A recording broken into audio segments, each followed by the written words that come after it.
azy. Anisan'ny tena ahafantarana Andramatoa Sanaty Famigidraka ilay vehivavy mahavita raha ny fanaovana asa soa ho an'ny mpiray tanindrazana aminy.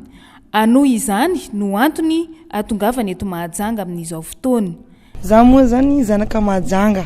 Tonga zaho falifaly tonga amin'ny tanina viako, tanina be Mahajanga dia te-hiona amin'ny mpikambana anatin'ny fikambanana Sanaty Famigidraka.